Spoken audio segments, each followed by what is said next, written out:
Where you work and who you work with matters.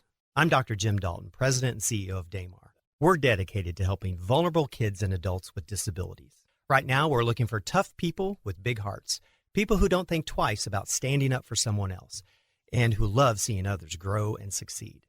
Is your job fulfilling emotionally, or are you just filling time? Learn more about open positions at damar.org. When a structure shows deterioration, water intrusion, or structural movement, there's a difference between hiring contractors and hiring authority. Bramwell Mackay Property Services and Consultants sets the standard for exterior and structural building solutions. From pre-acquisition condition assessments to self-performed execution, we act as your single-source partner. We diagnose it, we correct it, we stand behind it. Bramwell Mackay Property Services and Consultants, your masonry and exteriors partner. In Indianapolis, call 812-33-BRICK. That's 812-33-BRICK. Rob Kendall, Abdul-Hakim Shabazz, Jim Merritt. The program is Statehouse Happenings, your weekly look at what's going on with Indiana politics and government. Before we begin the program, let's meet the award-winning panel. You know him from 30 years in the Indiana Senate, the great Jim Merritt. Hello. Robert. And you know him as the owner and operator of IndyPolitics.org, Abdul-Hakim Shabazz. Hello. Willkommen, bienvenue, welcome. We're in our new studio. Yeah, we're here. We've made it. And I think I've been here before. I think you've been about everywhere before. But we will be video hopefully next week. This will be our last week, hopefully, of having to pester the fine folks at IndyPolitics.org to load our program. And then we'll have a new home and new video. And we'll talk maybe a little bit about that later on. But let's get right to it. The big news this morning, we're putting this together on Wednesday. The big news, Greg Ballard running for Secretary of State. Jim Merritt, I'll start with you, and then we'll get into the poll because you broke the news on the poll yesterday before the announcement today. You ran but you were the chairman of both of Ballard's campaigns for mayor. Greg Ballard, former mayor of Indianapolis, now running as an independent for Secretary of State. Are you surprised he's doing this? I am surprised. I heard something a couple of weeks ago, but I knew he wanted to get back in politics. I just didn't know this was the place. And it's it's content for us. It's something for us to talk about, and we always talk about kind of a slow summer or a slow interim, but that's just not going to be the case this time. And he's. I'm sure he's in with both feet, and it's going to be very interesting next 7, 8, 10 months. Abdul, you surprised? Yes and no. Very good. Very attorney answer. Thank you. No, because good radio. Well, thank you. Because obviously, we left the mayor's office a while back in 2015, I think it was. Yep. He was basically like, "Hey, I did my 2 terms as mayor. Done with politics. Grandpa now, the kids, the whole 9 yards, just want to go settle down and do something else." But you never really lose the bug. No, you don't. You never lose the bug. You know that, Merritt. Abdul does too. Yep. And when the opportunity came up, we spoke briefly about this earlier this week. When I first started hearing rumblings, like, "Hey, big guy, it's Abdul. What's going on here? Talk to me, big guy. Talk to me." So we had our private chat, and I'm convinced that if Greg Ballard did not think he could win, he wouldn't be doing it. All right. So yesterday, you broke the story that our friends at Independent Indiana, they are a group committed to getting independent candidates elected to public office. That is their the reason for their existence. They produced a poll. Now, this was interesting because this poll actually came out in November, but they didn't release this bit of information. And yesterday, we were saying on the Rob Kendall show, which, by the way, if you're not aware, new program, Rob Kendall Show on YouTube. Just type in Rob Kendall Show on YouTube. It'll pop up 10 to noon weekdays. You can also check it out, robkendallshow.com. They did this poll back in November, and they sat on this. And I'm curious, maybe you can't tell us, what do they just come to you and go? It was like some guy in an alley going, "Hey, you want a little piece of information?" Like, how does that even... Like Deep Throat? Well, it's a really good marketing ploy to get the most bang for your buck because you've already paid for the poll, to not release it months ago and then months later still get publicity out of your poll. Kind of tell us how that all went down. Well, what they did was, and it makes perfect sense, to figure out if it's actually worth doing, because you got to have money and donors. Yeah. And polling is a really good way to get the donor class involved, which is they said, "Hey, let's poll your name ID and some other things." And like, "Hey, obviously you're not the front runner, but you are a major player in this. You will be a factor in the Secretary of State's race. And so when they did that, I think that was sort of the impotence that Greg got the old team together. They said, hey, let's talk to the donor class. And so now. But how did you get it? Because they came out with this poll in November, and they didn't mention this at all. We had them on the radio because they did redistricting, and they talked about Braun, and they talked about Diego, but they didn't mention any of this. Like, how did they just go to you and go? It's like, hey, do you? No, want I went to them. Oh, you were aware that it existed. Very good. Robert, I think it's delicious. It's brilliant. Well, it's brilliant marketing. We Yes. said this yesterday on their part. It's brilliant marketing because you're getting, once again, tons of free publicity. Couple bites of the apple, no 4 months question later. about it. And we don't know what else is there. I mean, there's probably something that's going to roll out after this that they learned in November. Of course, people's decision, as you've always said, polls are a snapshot in time, but you never know what they're going to release next from that poll. You just don't know. And also, too, got to remember, too, as we had session going on and redistricting going on, so why get lost? Why get lost in all that political shuffle, so to speak, when if you wait a little bit of time, and by the way, it didn't get released when after session was over, after a few days of sort of dissecting everything, and news is quiet, people looking for stuff to write about, well, ta-da, now you got it. I mean, it was very, very well played, and it really shows, Jim, that these independent Indiana people, we've seen these organizations pop up and they fizzle out. These guys have money and they got a strategy, and that's pretty impressive. Well, that's the key to any campaign, and money, and with a capital M. And if they've got a strategy, wonderful. And Ballard is a quality entity. He's steady. He's got credibility.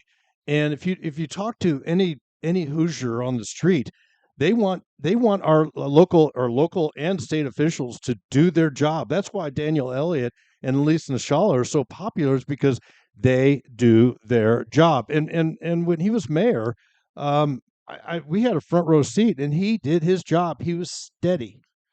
All right, here's the thing: he was boring, but in a good way. No drama, no issues, no scandal, no on the front page every day because you're sitting on tiptoe or driving a luxury vehicle, the whole 9 yards. But here's the other thing I've noticed too. Most of the social media reaction, now this is public, has been very positive. But now you got people saying, hey, he's just trying to get Bo Bai elected because he's going to be an independent. It's going to pull votes away from Diego or Dave Shelton. Anybody listening to this show, he is not trying to get a Democrat elected. He is looking for public service. He is just the essence of a steady, credible government official that is trying to make things right. Yeah, so the big question then becomes, well, let's talk about the poll results for a second. And it was, what, 400, just over 400? About 544. Okay. That's pretty good. Yeah. And so... No, you're right. It was about four. It was on the lower end of the polling ranges. That 400, 600 are usually good numbers. Yeah. So just over 400 voters. Margin of error was almost 5%, which is a little high, but look, you get what you pay for, and this is the only thing that's out there on this. It showed, I believe, Bo Bai, with Greg Ballard in the race, it showed Bo Bai at 31.5%, the Democrat, presumed Democrat nominee. Now, he could lose a convention. Well, that lady is out there spending Potter. a lot of money. No, she isn't. Blythe Potter. Wait. So Blythe Potter is running against Bo Bai at the Democrat convention. But she got that massive donation, right? She's definitely the underdog. $100,000. $100,000 from somebody. Yeah, but that was her only big donation. Oh, at a convention, how much money you need? Actually, quite a bit, because you got to reach out to every single delegate and every convention delegate. And what she does, and Bo's got the money to compete, because remember, it's not just you got to go travel, knock on doors, send out mailers, and also you got to have your convention staff ready to go too, because you got to have somebody to do the floor that counts the whole 9 yards. All right, so let's just, for the sake of this argument, presume he's going to get it, even though I think he'll have to work a little bit.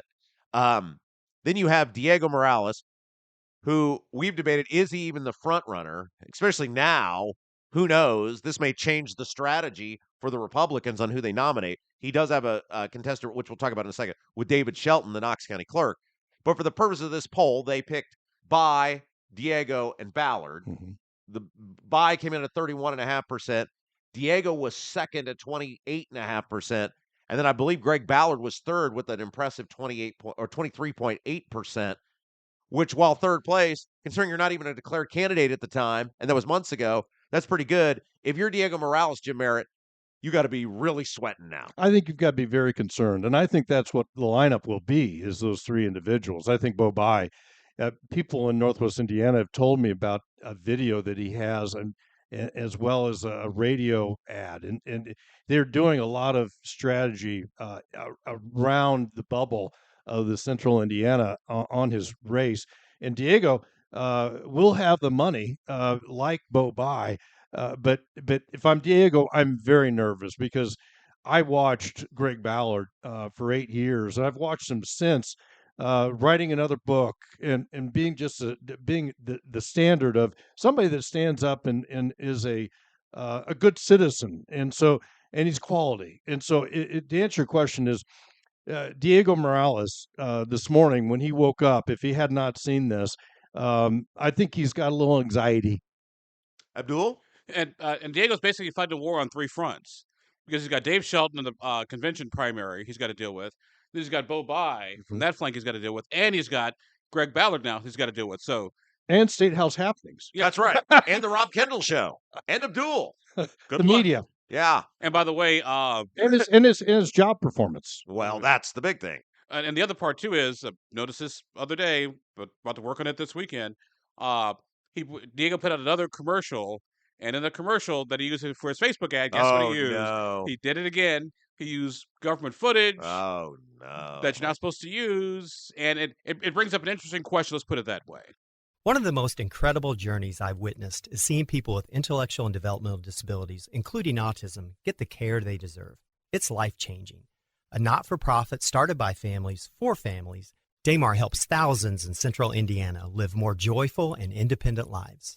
You can help bring hope to countless families in Indiana with a donation to support our work. Visit damar.org to learn more. Bramwell Mackay assists managers of multifamily and commercial real estate properties with exterior and structural condition assessment and end-to-end building wellness. Your consulting partners for water intrusion inspection and remediation, Bramwell Mackay handles historic restoration and repair, as well as modern repair needs. In Indianapolis, call 812-33-BRICK. That's 812-33-BRICK. 812-33-BRICK. Rob Kendall, Abdul-Hakim Shabazz, Jim Merritt, program Statehouse Happenings, your weekly look at what's going on with Indiana politics and government. Okay, so, and we're going to spend most of the show talking about this announcement Greg Ballard's getting in because it does have massive ramifications. Let's talk about him getting on the ballot, shall we? So this is not going to be an easy task. No. He's got to get 2%, is it 2%? That's right, of the signatures of the total votes in the previous Secretary of State's race. So whatever the vote total in 2022 was in the Secretary of State's race in the general election, he's got to get 2% of that number of verified signatures. Now, that's going to be thousands of signatures, tens of thousands of signatures. That may not sound like a lot. It is a daunting process.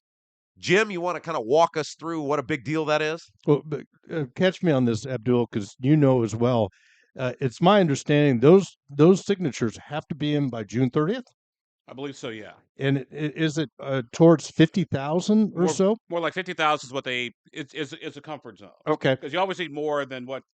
right. And is it by county or by district, or is it just statewide? I think if you're an independent, it's just statewide. That part of the law I'm still trying to research. Okay, but the bottom line is if you have people out around Indiana getting signatures, that's great. They have to be verifiable, number one, and two, a lot of campaigns in the past have paid individuals, and that could be anywhere between $3 and $5 a signature. So if you're going to get 50,000 verifiable signatures, it could be $250,000 just to get on the ballot with the signatures themselves. All right, And let's do a little math while we're on the show here, okay? It looks like there were about 1.85 million votes cast in the 2022 Secretary of State's race.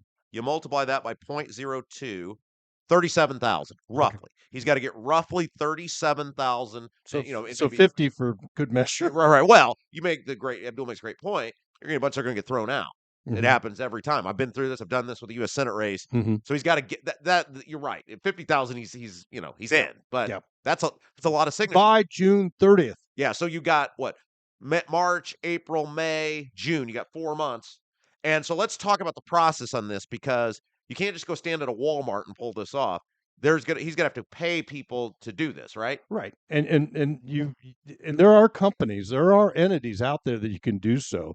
It's going to be, I mean, I use the word delicious. It's just going to be very interesting, because there are a lot of people out there that, and there's some people in my sphere that don't want to deal with politics, and he is, and I thought his introduction video was very good, because not Democrat, not Republican, he's for the Hoosier, and he is the verifiable quality Hoosier. And by the way, here's the other thing too: as far as signatures go, they have a plan. Okay, so this was going to be my question. Merritt and I were talking about this before you got here today, Abdul. Who's the donor to Greg Ballard? Because, look, not to in any way indict your friends, because these are all your friends, but the people that give to the politicians, a lot of them give for access. They give for ability to have sway. They're not running soup kitchens. They want stuff, right? That's the way our system works. Well, if they want stuff, which is the office, because the Secretary of State is so important, you got elections, you've got auto dealers, you've got business licenses, all of those things. If you have that and you give to Ballard and Diego wins, well, now you don't have access to the office. So who is the Ballard donor? It's more like the Ballard donors is what it is. It's not just one.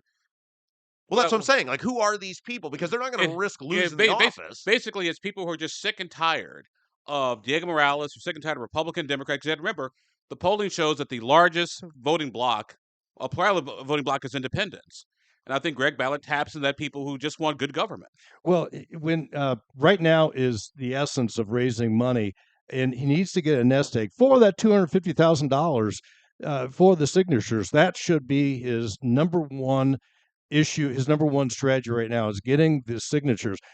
But I'm here to tell you, back in 2007, and the primary happens. I'm his chairman, and I just see the power of Bart Peterson being people assign him the responsibility of property tax. I saw the campaign, anti-Bart Peterson campaign, running because of property taxes, because of all the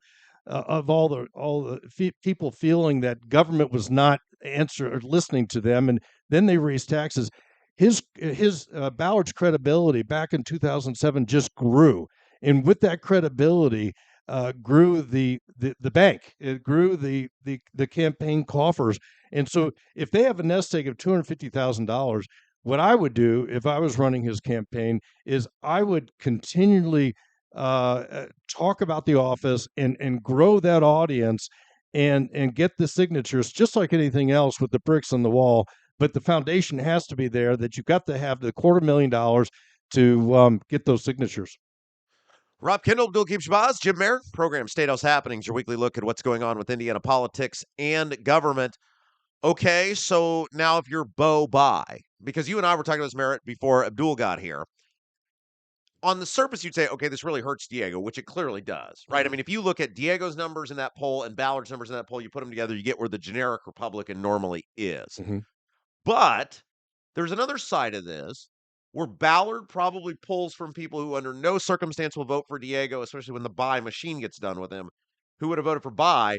Now you give them an out, and they can't vote for By. So By may lose votes out of this too. Well, see, but here's the thing, though. I would argue in the polling we saw, those are Republican. Those are predominantly Republicans who can't stand Diego Morales, will not vote for Diego Morales, but just can't bring themselves to vote for a Democrat. That's exactly right. That to me is that's Ballard's floor right there. Now, how does he appeal to Democrat votes? Like, hey, I was a Republican mayor, a Democrat city, won 2 terms, had a good record. Yeah, but I didn't mean to catch up. His problem is going to be the Democrats know this is the last shot. You're never going to get a better chance. Look, this guy's a political novice, right, from the sense he's never run before. But the name, the look, he's squeaky clean, all the money. This is it, right? The Democrats, Democrats, if you're a legitimate Democrat, you're not going to be like, this is our last shot to finally get something going, but I'll vote for this former Republican but mayor. Evan Bayh tried to bring Camelot back. I mean, he was a governor, he's a U.S. senator, and then he tried to come back and run against Todd Young, and lost. And so people don't remember Evan Bayh. People don't remember Birch Bayh. Some of the the high class donor class who has given so much money to Bo Bayh, they remember Evan. They're still friends with him. But that 21, that 18 to 35-year-old class has no idea who Evan Bayh actually is. And so when you talk about good government, you talk about Greg Ballard and Bo Bayh, attractive young man, now all a the veteran. breaks. He's gotten all the breaks. I've gotten none of them. He's from Central Casting, but you think of that as a state representative or a state senator, not a secretary of state statewide. And also, and here's the other thing too to think about as well. Ballard actually polls very well with younger voters because younger voters don't identify as Republican or Democrat. Yeah. They identify themselves as more independent. And also, Greg Ballard is your grandpa who you love, who will give you a sip of beer for once in a while. Yeah. Well, he's a veteran too. Yeah. Okay, two things I want to make sure we get to. Number one, how does Ballard campaign effectively outside of Central Indiana? I don't doubt he'll do very well in Central Indiana, but we've seen this before and the libertarian, like Rainwater is a great example. Well, Rainwater's not the best example, but certain libertarian candidates have been good examples of this. Hey, we don't like the Republican. They get publicity in Central Indiana. They do way better than libertarians normally do. Then they go to places named Ville and Berg and outside of the donut counties, and they're back to the 2 or 3%. I'm not saying Ballard will get 2 or 3%, but how does he get in these, LaGrange or Du Bois or these Davis? Easy, because in each of those counties there is a contingent of Republicans, and I will also argue moderates, Democrats, independents who are just sick and tired of politics as usual. They want good government. Yep. They want good government, and they want someone that is just going to do the job. That's why Dan Elliott and that's why Elise and Nashala have done so well. Okay, so that brings me to kind of my final thing I definitely want to talk about. If you're a convention delegate now for the Republicans, or you're the Republican Party, you've known for 4 years what Diego Morales is. You know what he is. Now, the fun and games is over. You could easily lose this seat. Don't you have to take a strong look at going, okay, there's too much of your BS, Diego. David Shelton, non-controversial, totally competent, clerk, knows the job. By all accounts, he's not wanted in a post office anywhere. Don't you have to kind of maybe publicly consider making some sort of declaration of, we got to go with him? Because that takes away the buy. First of all, it takes away a lot of Ballard's smoke because Shelton's seen as a pretty independent guy, competent guy. And it also takes away the majority of Bo Bayh's campaign. Mm-hmm. I'll let you go first. I think the grassroots is baked in for Diego Morales. I think that the conventions in Fort Wayne, the chairman of the party is from Fort Wayne. The people funding the convention are from Fort Wayne. I think the delegates. I think the district chairman that create the pool of delegates who they select. Obviously it's the primary, but they can skew it from different places in their counties. I think it's baked in that Diego will be the nominee come convention time. Someone went to a meeting that Dave Shelton was speaking to, and they said he really came off as being moderate but quiet, and that he could do the job. But that doesn't break through the party crust. And I would also argue too that at the convention, I still think the odds are in Diego's favor, but I do think a lot of convention delegates are going to be thinking like, hey, wait a second. The former mayor of Indianapolis, who won the Democrat, 2 times, got reelected, could have won a third term as well. Yeah, a Democrat city. Yeah, I think at the end of the day they'll still vote for Diego, but they'll probably use both hands to hold their noses and probably vote for him. Are the Republicans sweating today? Yes, like hookers in church. I mean, because I talked about this yesterday on Rob Kendall's show. I said, you get a lot of people who huff and puff, and then they get in the ballot box, and they go, well, I can't let the other guy win. At the end of the day, won't a lot of Republicans, even if Ballard is a great candidate, won't they ultimately just vote out of fear? I mean, how many times have we seen that, right? We've seen it happen countless times. Yeah, well, fear. Hopefully, credibility overcomes fear. Sometimes it does, sometimes it doesn't. Hope is not a strategy, Jim Hope Merritt. is not a strategy. But it worked in 2008 and 2012. But I will also argue this, and here's the other part of this to keep in Fear mind. won in 2007. Fear did. Fear won in 2007, but Hope won in 2008. Correct. But I will also argue this, and here's something else to keep in And then mind. I ran out of change. Yeah. Yeah. Here's something else to keep in mind. Depending on who wins the Secretary of State's race in that county, that also determines the makeup of the election board. That's exactly right. So what happens if it's an independent? That's the next thing. That's the first thing I thought of That when is wild. when Okay, I got when I got the video from you this morning. So for those people who don't know what Abdul is talking about, county by county, whoever wins a county controls the election board. So, for example, let's say, is it the Secretary of State? No, it's the governor. No, Whoever was the highest vote getter in that county, they get the third seat in on the Secretary of State's race. Yes. Okay, I thought maybe it was the governor's as race. well as the election day staff is determined by the Secretary of State. Let me explain what you guys are talking about here. So county by county, so obviously it's a statewide election, statewide vote total, but county by county, there's a winner of the county. So Marion County is going to be Bobi. The Democrats will control the number, right? If Diego wins a county, he's the nominee. The Republicans control it. What you guys are saying is so they control decisions made, appeals, voting decisions, vote centers. All of these things are controlled by a 3-member county election board.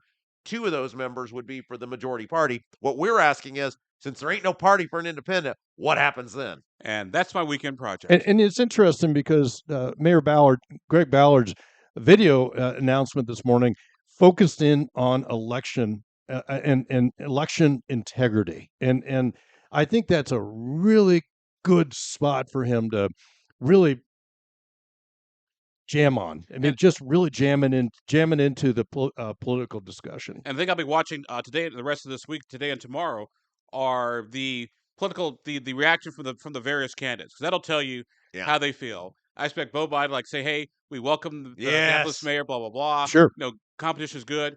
Diego's going to say he's a tax and spender. He gave this. No. Diego won't speak on this.